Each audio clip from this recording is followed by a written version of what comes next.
What's up, Giants fans? Welcome to another episode of Giants Talk. I'm Cole Kuiper here with Giants insider Alex Pavlovic. We've got more coaching announcements coming from the Giants, filling out the list we've already gone over, plus the Rule 5 draft, Hall of Fame discussion, and much more.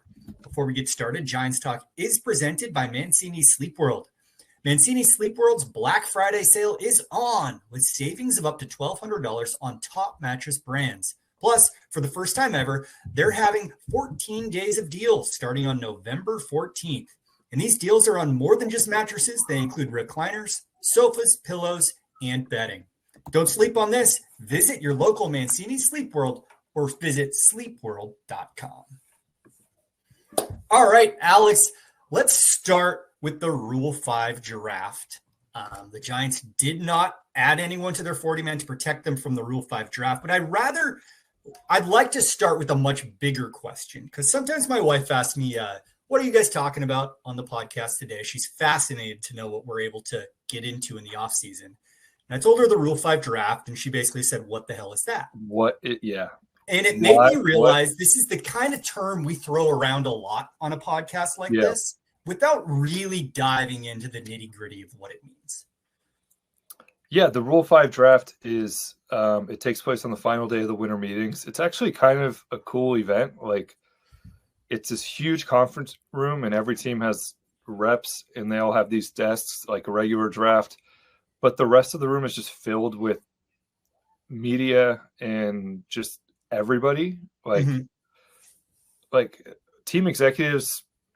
I don't remember what Buster did last year, but like Farhan wouldn't necessarily be at the team desk. He'd be like in the room somewhere, wandering around. Not even you just like see guys at the back of the room, like you're like on the way out. It's a good place, honestly, for reporters to, you see a scout that or the assistant GM somewhere else that just in the room, and you get 2 minutes like on the way out of town, just like, hey, what's going on? So yeah, the stuff we do.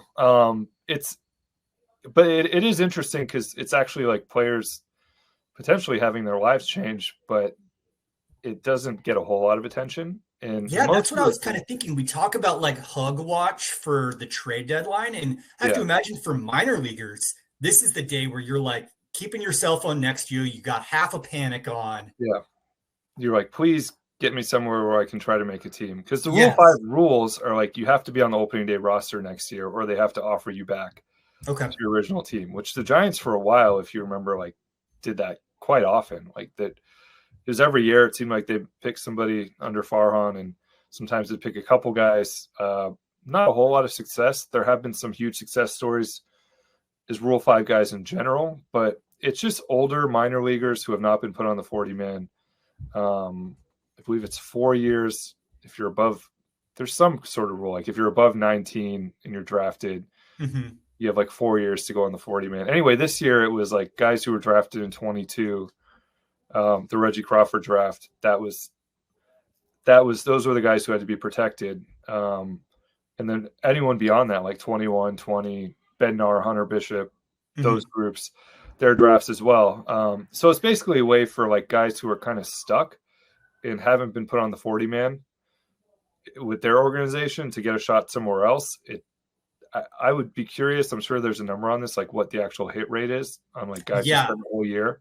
I went through some lists of previous years Rule 5 drafts and just kind of Control F to the Giants. I didn't see anyone that notable that hit, but I didn't really dive too deep on the other teams. I'm sure there's an article somewhere with like the biggest Rule 5 hits.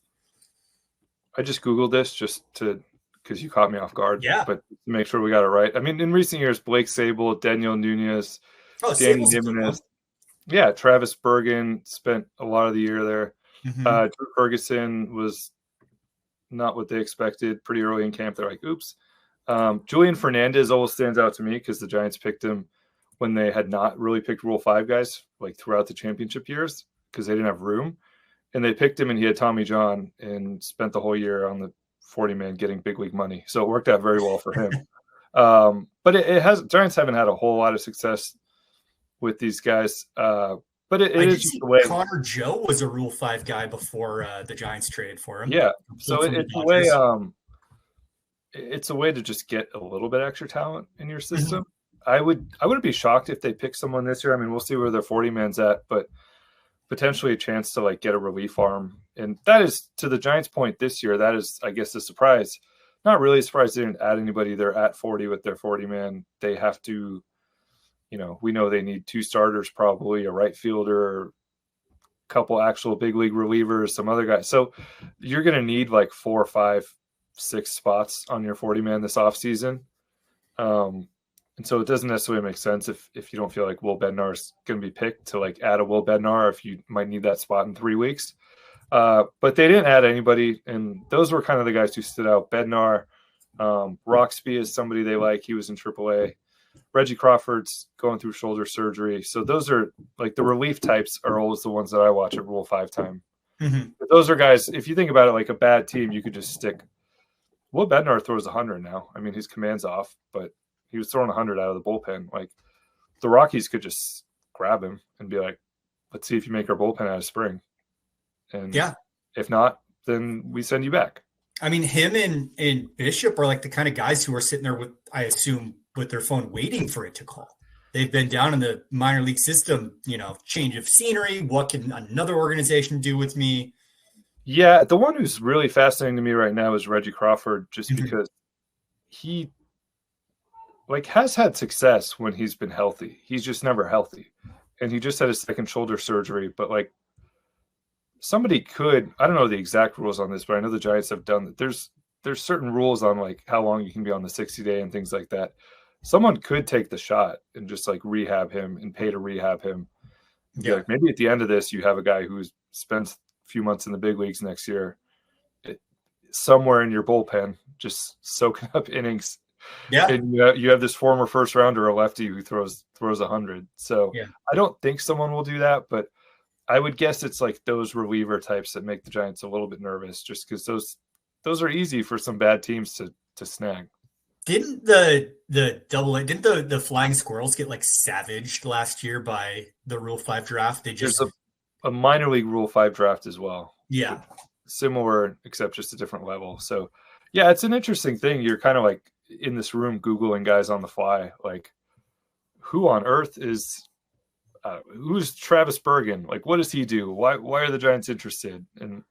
And then you talk to the team executive right afterwards, and they're like, "Well, we've always loved this guy." Like, it's one of those. A very small part of the offseason, but I think the notable thing here is, you're looking at some draft classes that the Giants they have no one to protect, like logically. So you go through Bednar's. I mean, it's Bednar, the first rounder. We've talked about him quite a bit.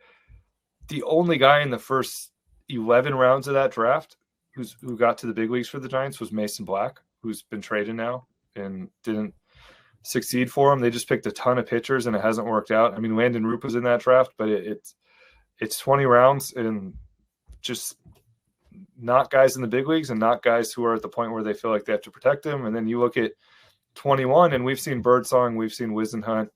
Will Kempner is on the Marlins now. He did get protected. He was their 3rd round pick. They traded him last year to try to get more international money when they were trying to sign Joswar. But, Reggie Crawford, their 1st round pick, Spencer Miles, their 4th rounder, he's been hurt.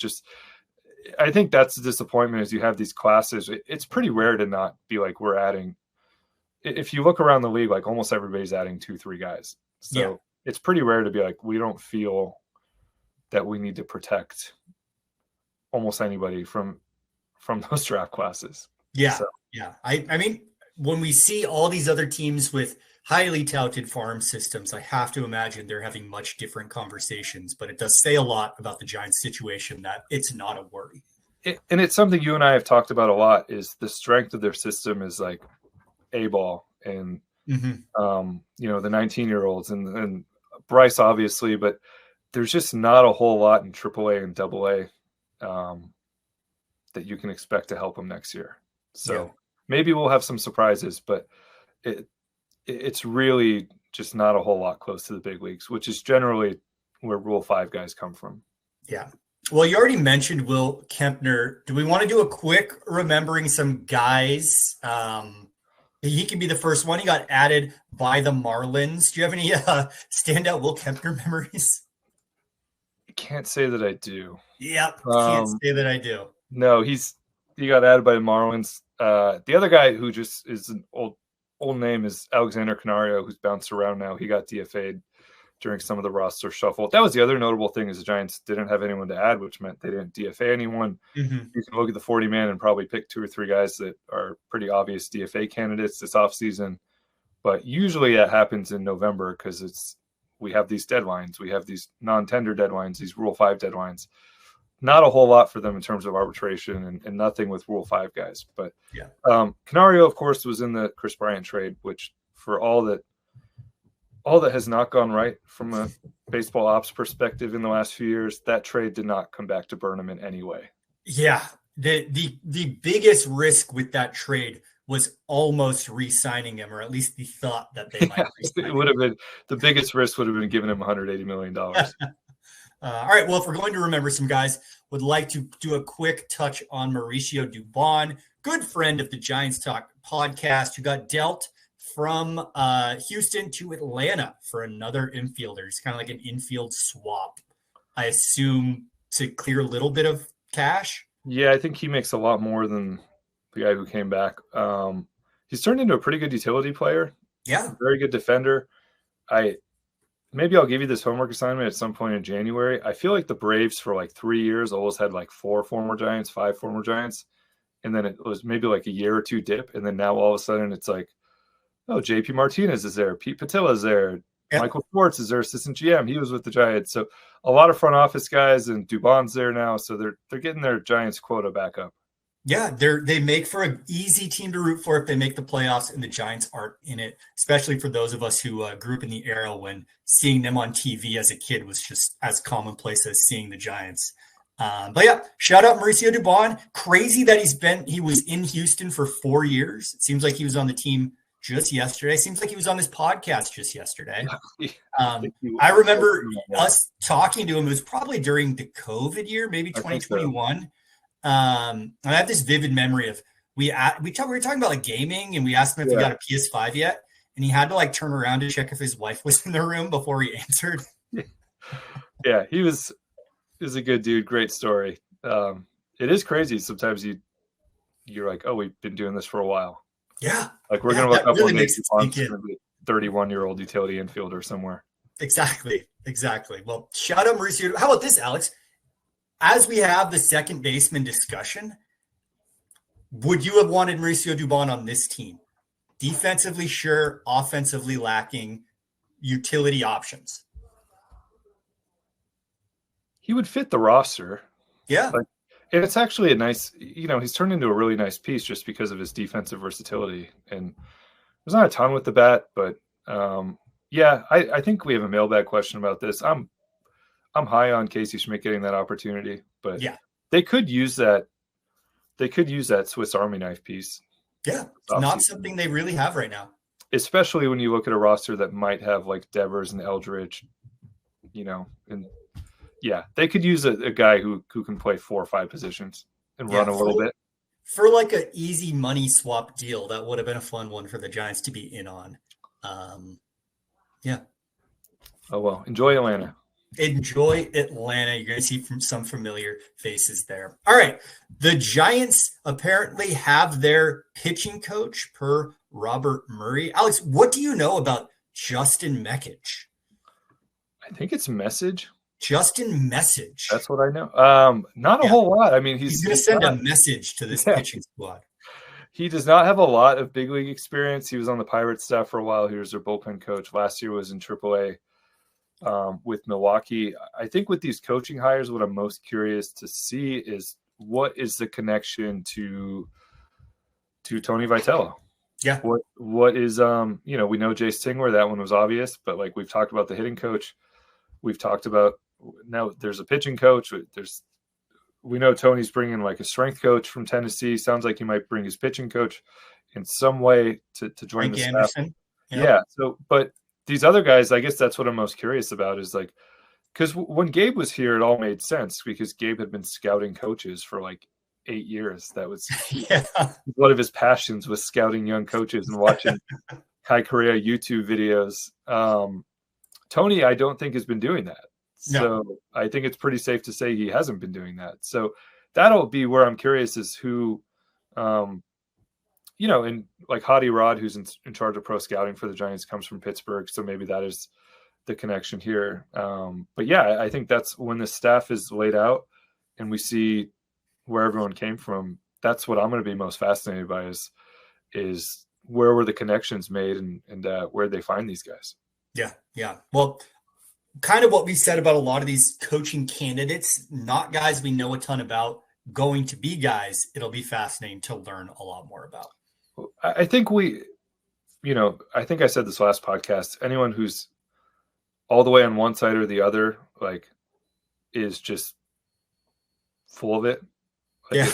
If you're like, I hate these hires, or if you're also saying like Tony did it again, like you don't know what you're talking about one way or the other. Like yes, these are pretty inexperienced guys who are getting a shot. What I like about it is that we have seen this model a little bit in Gabe's staff, in which he grabbed coaches who had come through the minor leagues, who had done a lot of development work. And these aren't retreads. Like, so I think that's what is a positive to me. Now we'll see if they're good. We'll see if the players like them. We'll see if the team is better defensively next year, runs the bases better, like holds runners, all those little things that sometimes you can attribute to coaches. But I do like that it seems like it's guys who are on the way up, as opposed to sometimes you see coaching staffs and it's like, that guy's been a pitching coach 7 times. And it's like, well, has he been good though? Yeah. Or does he just have a lot of friends around the league? Talking about like how nobody knows enough to have the hot takes they give about coaching, it would be fascinating to go back to 2020, 2021 and see what reactions were to the hirings of like what is now the coaching tree we've discussed as these guys go on to bigger and better things. Yeah, I mean, if you remember that, we didn't know anything about any of these guys. Yeah. So it was a little bit easier to Google them because Google worked back then. But that was basically how, I'm obviously I have a lot of contacts around the league, but a lot of Gabe's guys just kind of came out of nowhere. So, yeah. And when you're talking like AAA pitching coaches, like there's people won't know that much about them. So, totally. Yeah. But we'll see. I'm sure Tony will be on here at the winter meetings. We'll ask him about his staff. Let's talk Hall of Fame, Alex, because the ballot was released and there was at least one name Giants fans will smile to see on there. And that was Buster Posey's good friend, Hunter Pence. This is one of those fun ones. I don't think, apologies to Hunter, friend of the podcast, I don't think anyone's expecting Hunter Pence to get into the Hall of Fame. Hall of Awesome, Hall of like good Giants, Hall of dudes who got really famous and took advantage of their moment. Guy was on Full House. He was a star with those signs being held up. But what do we think? Is he going to be on the ballot again next year? You need 5%? Yeah, that's the question. You need 5%. This year's class, this is a remembering some guys as well, because I'll just read it off. I think for people of a certain age, you're like, I saw a ton of this guy.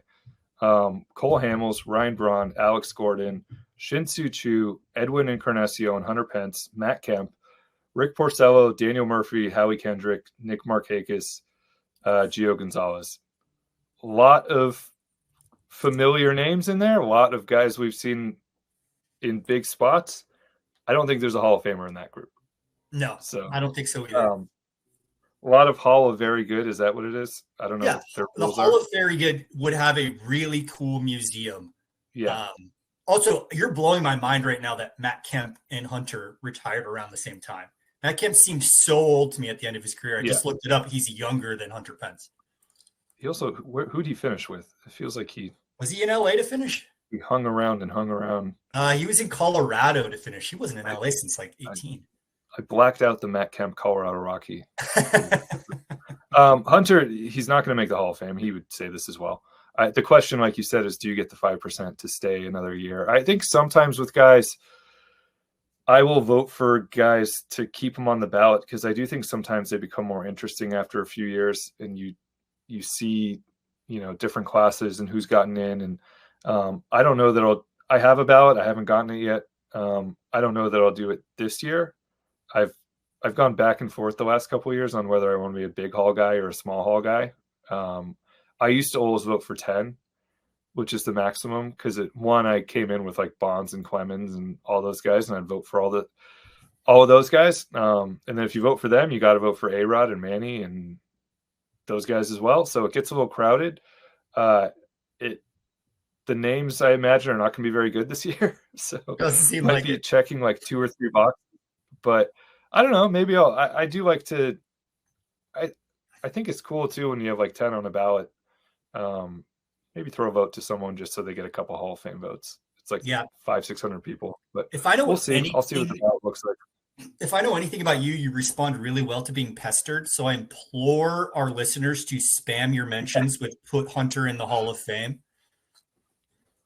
It's a fun, it's pretty common when you look at the Hall of Fame when the vote totals come out. Like most people get 1 or 2 votes. Yeah. And I think generally even the guys on this list who are the furthest from the Hall, they might have 1 or 2 former beat writers of theirs be like, yeah, I'll throw that guy in. Yeah. So I'll see what the ballot looks like when it comes, and how many I feel like checking. Well, if it's not going to be Hunter, let's take a look real quick at the future of the Giants Hall of Fame. Do we have who do you think is the next Giant to like have an actual shot at getting it? It's easy. It's Buster's next year. Okay. You think Buster's first ballot? He should be. He absolutely should be. I think he will be. Will he be unanimous? No. Okay. We've had 2 unanimous? 1? Ichiro wasn't unanimous? I don't understand guys who like make someone wait a few years. Put him in the Hall of Fame or don't put him in the Hall of Fame. There's a lot of old beat writers who are you don't have to name names. You got to brush elbows with these guys over the press box. Joe Mauer was first ballot and he was 76%, and I feel like it's going to be first ballot for Buster. It has to be. Part of this too is like a lot of people are looking for reasons not to vote for somebody, and it's really easy. I mean, you can. Kurt Schilling is a great example of this. Like, gave baseball writers, not me, but gave baseball writers a lot of reasons to not check that box next to his name. There's other guys who have things going on. I mean, Omar Vizquel is a current example of someone who's. You can look that up and see why maybe he's not in. Buster Posey is like queer across the board. Like it's not just his reputation, but also I know he always did a really good job of being respectful to other writers and national writers. So I'd be shocked if anybody had any reason to be like, I'm going to make him wait a couple years. Yeah. It'll just be purely a stats thing and a career thing. And I think he had a Hall of Fame career. So, before then, Barry Bonds and Jeff Kent are on the contemporary ballot list this year. It'll be really interesting to see how Barry's narrative plays with a new audience. Probably not great. Yeah. The funny thing about the contemporary thing is the players are almost harsher than the media is in certain respects. Those two, and then that contemporary baseball era ballot, it rotates every year. So next year's managers and executives, and Bruce Bochy should be, I think, a lock. Yeah. So unless I'm missing something, like looked into this for a few minutes before we podcasted, I think Bochy and Posey can go in together, not next summer, but the summer after. So that would be so cool. So it looks like, unless there's something weird that happens with the contemporary ballot or maybe Posey, I don't know, doesn't make it first year, but they have a chance to go in together. Yeah. What about beyond that? Bumgarner is 20. I'm trying to do some quick math in my head here. I pulled up a list that said Bumgarner and Longoria are 2029. Okay. I think Longo is going to be sneaky successful in Hall of Fame voting. Yeah, that's one of those guys that he had a whole he had a whole legendary career before we even knew him as Evan Longoria. So that does not surprise me. I remember Gabe Kapler one time mentioned him as a future Hall of Famer, and I was like, what the hell are you talking about? And then I went and looked it up, and I'm like, kind of compares favorably to a lot of third basemen, who just played a long time, put up numbers. Steady numbers, get the counting stats. Bum, I'm going to be fascinated by because I'm going to vote for him, no doubt, because I think we have to change the way we look at pitchers. And, 110 wins or whatever, I don't think matters anymore. And he's the best postseason pitcher, maybe of all time, but certainly of his generation. So, I'm curious to see how other people view that. He seems to me like somebody who you want him to have a few years on the ballot, let people like marinate on it and start to see some of the other pitchers who get in and just go like, wait a second, Bumgarner single-handedly won a title. So, and then after that, the year after is Crawford and Cueto, who, fit into our current conversation of marinating.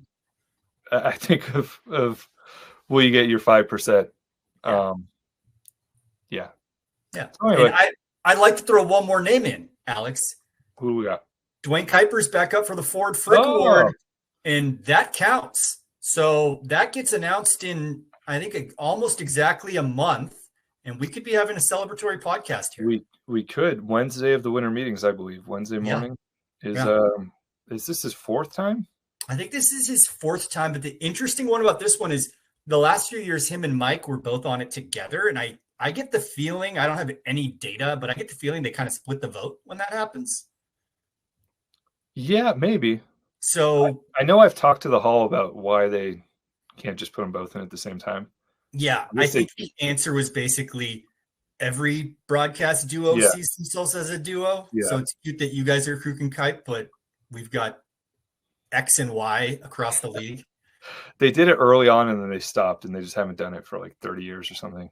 I was like, that's a fair point. That there's not a Kruk and Kuip in every city, but every fan base thinks they have a Kruk and Kuip. Exactly. So, exactly. We're going to be watching that one closely in a few weeks. Yep. Get them on emergency pod watch. Oh, we'll be ready. The Kuiper family will be ready. Winter meetings, you're going to get pulled away from something really important to emergency podcasts with me. Pull me out of the Rule 5 draft. All right.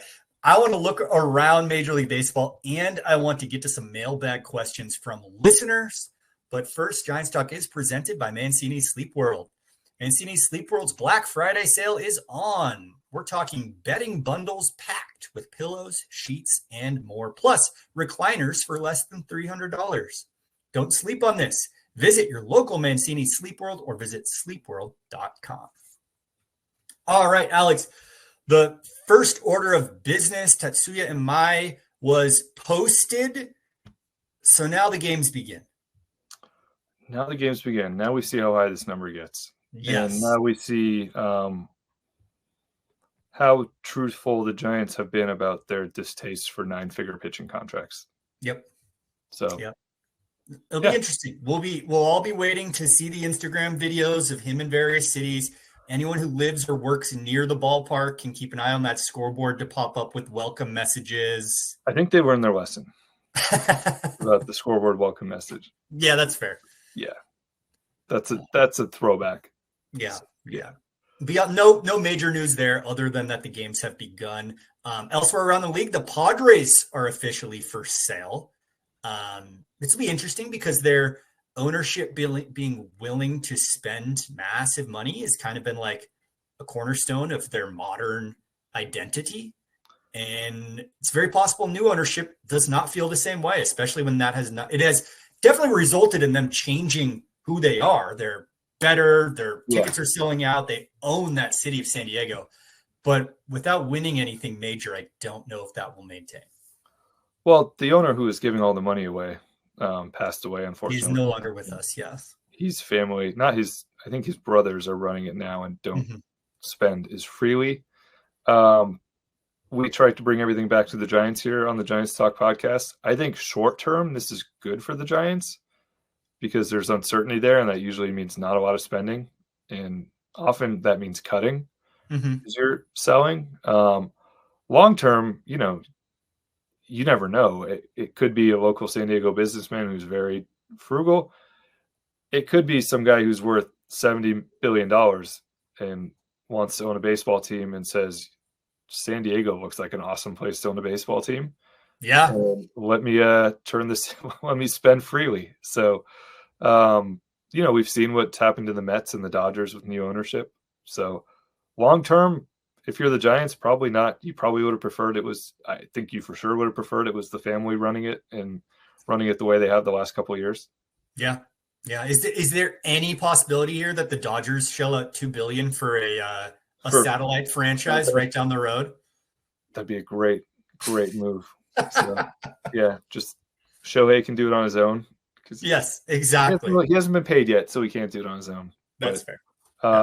Yeah, I'm curious to see. I mean, you and I we talk about this often. Like, that is an awesome place to watch a game. That's a great fan base, great ballpark. So, and without football down there anymore, it's just the Padres city. Yeah.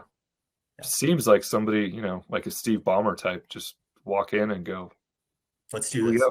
Yeah. Yeah. All right. Braves, in addition to acquiring Mauricio Dubon, signed Raisel Iglesias. Was this a name we had discussed? We hadn't discussed him. He's kind of on that deep list of closer candidates. I think the notable thing here is it's 1 year, $16 million, which means every other free agent closer, their agent currently is going, $16 million per year. Baseline is there.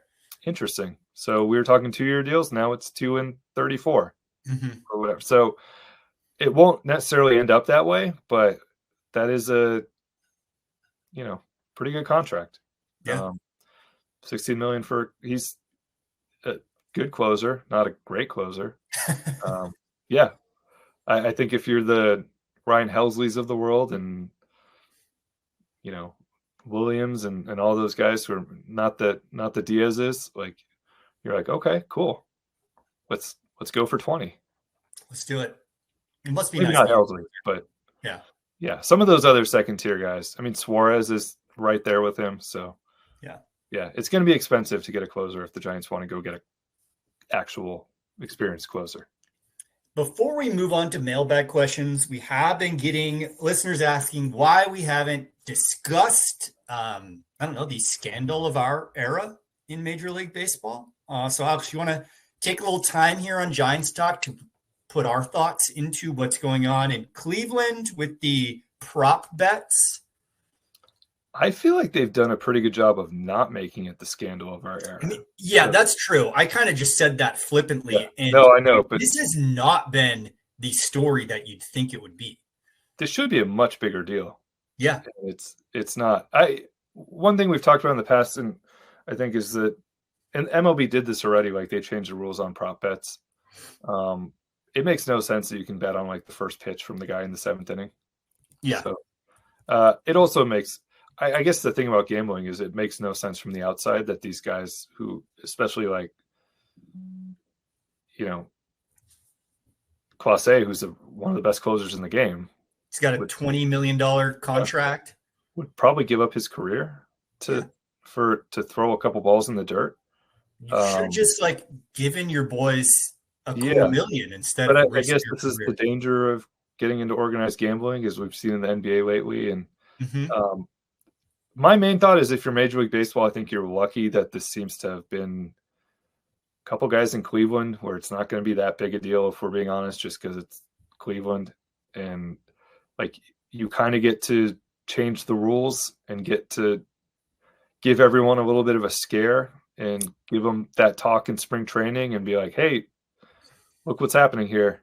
Now they have like ammo for the scared straight discussion for the minor leaguers in spring training. They also got lucky that it was just like first pitch of the outing's a ball, prop bet kind of stuff. It wasn't probably not throwing actual games. It wasn't, impact stuff. I think MLB's a little lucky that this is like not a huge deal, but enough to like scare everyone straight, probably, hopefully. Yeah. I mean, the league minimum is 800,000. Come on. This is, as I think you kind of said, inevitable though. The sports in the league have entrenched themselves with gambling. And honestly, they've taken steps to address this just in changing how prop bets work. but that's not the only problem gambling brings to the sport. And I don't see them making any changes to the overall issue anytime soon. No, they won't. I mean, it's, GM meetings were in Vegas. So, yeah, exactly. Yeah, teams moving there. So we'll see about that one. We will TBD. All right, Alex, we have mailbag questions. First off, do we have an update here to a previous mailbag discussion we did? We do. I don't know if this listener wanted her name because she does work in politics and works for a congressman. Okay. But she did say Giants fan, and she said what Newsom did in congratulating. What did we get fired up about? He congratulated the Dodgers when he's San Francisco guy. Said pretty typical, and he would probably do it for any California team. However, state legislators will rep their home teams on opening day. They all wear gear from their favorite teams. And there was an assembly member who posted a video this year making fun of all his Dodger fan colleagues. So our state legislators are more in tune with this podcast. Yeah, great. The higher you get, you have to please everybody.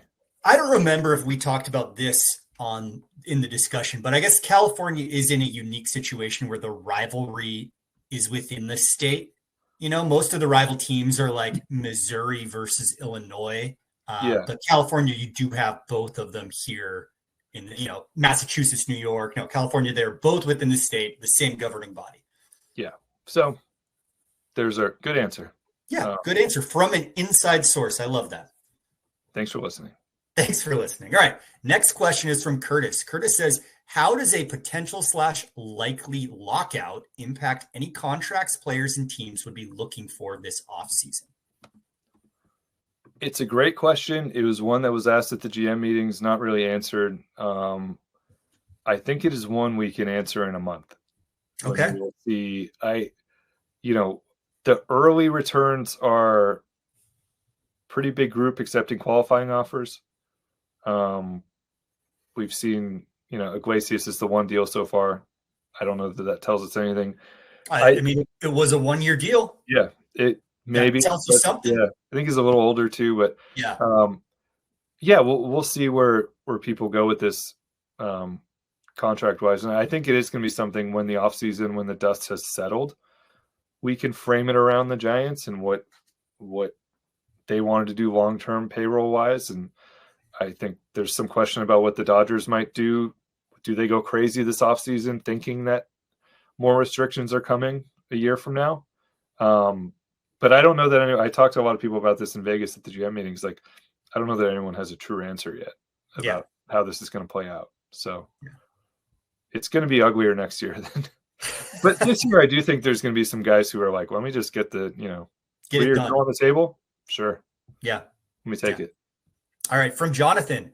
Well, Reggie Crawford never played at Tennessee. He did sign there and was expected to be a two-way player under Vitello. At this point, any chance they revisit Crawford being two-way again, maybe just back to hitting even? At this point, it has to be about getting any MLB service time with him at all, right? Yeah, I mean, it's trying to, get him to the big leagues and get something out of that draft pick. I think your best chance is still probably as a left-handed reliever. Mm-hmm. You can move pretty quickly as a left-handed reliever who throws that hard.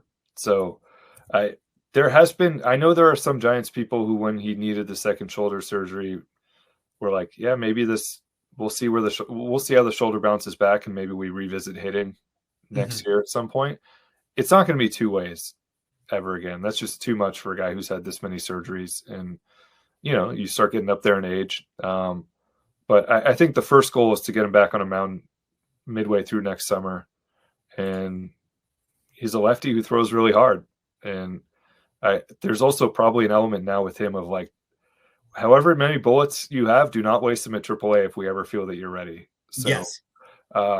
If I had to guess how this works out, I think if he makes it to the big leagues, it'll be as a left-handed reliever. But there are some Giants people who still are intrigued by the bat, and they'll see how he gets through this second shoulder surgery. As someone who has read the franchise, I know all about the use your bullets at the big league level discussion. Yeah, I think, it's maybe more important for him than just about anyone who's ever put the uniform on, just because he hasn't, poor guy just has had one thing after another. Mm-hmm. And this is, I know Farhan felt this a couple of years ago, like he was throwing well and moving quickly, and they're like, let's get him to the big leagues. Yeah. All right, next question. Next question is from Joe. Joe says, am I being a homer, or did Logan Webb get overlooked in Cy Young voting? Can you shed light on why he wasn't in the top 3, even though he led in strikeouts and innings? What am I and other Giants fans missing? I don't think you're necessarily being a homer. I went and looked through this. I think I would have had him 3rd. And I don't really get there were 9 people who left him off their ballots, which go 5 deep. Mm-hmm. That surprised me. And, there's a few like Nick Pavetta votes, and I'm like, all right, you're looking at like one stat over Logan because he has him basically across the board. But you look at what he did: 1st in innings, 1st in strikeouts, 8th in ERA, 3rd in FIP, 2nd in xFIP, 3rd in Fangraphs version of WAR. So by most measures, he was one of the top 3 pitchers in the National League.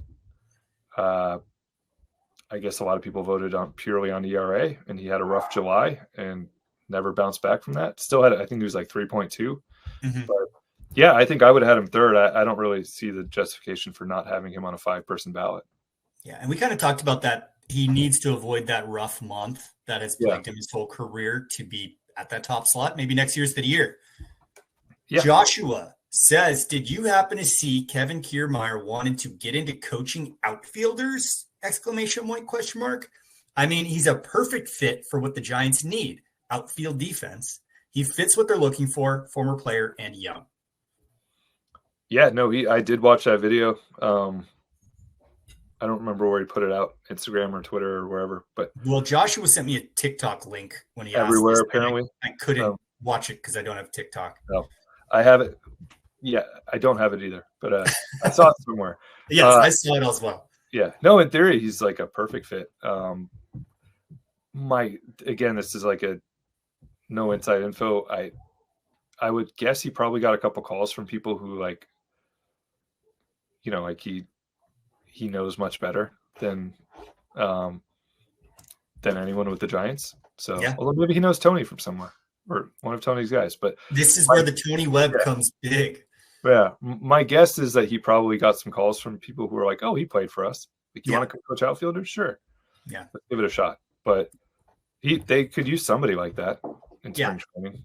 Well, he fits what the Giants are looking for. I think he fits what a lot of people are looking for. Yeah, I think and he played for a few teams at the end. So, all right. Next question is from David. David says, way too early of a prediction, but mark this one down. Trevor McDonald is going to be a demon next season. Not a question, David. No, there's no question mark in there. Bold prediction. I don't hate it. He stands out to me as like the most likely to maybe take the Landon route path and, break into the big leagues and then over time get more and more of a role. He also stands out to me as if I were ownership, I'd probably at the end of the season, after watching what he did that last week, probably would have asked some questions of like, why were we running some of these other people out here? Yeah. Instead of this guy who, did we miss something along the way? So, and again, it's 2 starts, or 2 appearances there the last week. But no, I think we've seen the stuff plays at the big league level. We've seen he's kind of fearless, went into Dodger Stadium. I think he has a good mentality, and he's someone they've liked for a while. Just that there's been some things holding him back, but I don't hate the call. I think that would be a perfectly valid, bold prediction when we get to that point. I like it a lot. Brett asks, does it make sense to have Eldritch and Devers split DH and first base? Both of them only playing 50% of the time. I've never heard of 2 lefty superstars playing the same position like this before. Is this a sustainable option? Alex, has this ever happened with the Giants before, having 2 first baseman superstars? Am I missing? Is this Didn't I read about this in the franchise? Oh, like way back. Yes. Yes. I guess I wrote a book about it. Yeah. This is, yes. McCovey. Yes. I'm thinking like JT Snow and who? Michael Morse and yeah. Luckily now you have the DH spot and you don't have to put somebody in the outfield and then trade somebody. I don't see any reason why you would force Devers to play first when you can just make Eldridge get better. He's got the reach. He's got the size. See, I'm going to go the other way. Really? We have heard it over and over again. Buster said this again last week at the GM meetings. He thinks Devers can be like a Gold Glove caliber defender. And I do think we saw like some flashes of really good instincts. Mm-hmm. And then also like a guy who sometimes just didn't know where to put his feet and was like, just didn't know quite what to do, which is natural. He was learning on the fly and was battling an injury when he got here and a lot going on. I kind of agree with Buster. Like I think a full off season of work and a full spring, like he might be a really good defensive first baseman. Interesting, because I see that size and reach on Bryce Eldridge and think to like how nice it was having Brandon Belt just be that much closer to the ball coming from third base. And it seems like if they can get him passable, that is a huge option to be playing there defensively. Plus, I still have all that first base nonsense with the Red Sox rattling around the back of my brain. Hey, so maybe this question has something to it. Maybe Rhett has a point. Let's go with Alex's pick and Cole's pick and let science decide. It is a massive organizational question because if you don't think it's a good allocation of resources, and this is, please, nobody take this the wrong way, but like then Bryce Eldridge becomes an incredible trade chip potentially. Yeah. Like if you don't think that's the way you want to go through the next 5-6 years, I think it's very doable. You have 2 spots for 2 guys, and you know there's going to be injuries. There's going to be things that lead you to, you know, change over time. Maybe there's a trade years from now, but I think it's very doable. And I think the San Francisco Giants, of all people, like if you tell them that the worst case, not the worst case, if you tell them that like the complication here is that 2 years from now you have 2 sluggers who both probably should be playing first base every day, and one of them should not be the DH, like that's a nice problem to have. Exactly. So, not a problem anyone's going to be upset about. Like, oh my God, you have 2 30 home run hitters in San Francisco. So I also think we should, you know, Giants fans should be aware that there's a chance they slow play it with Eldridge a little bit more.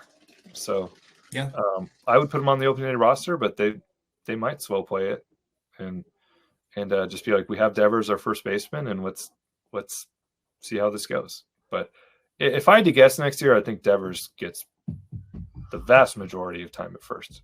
Okay. All right.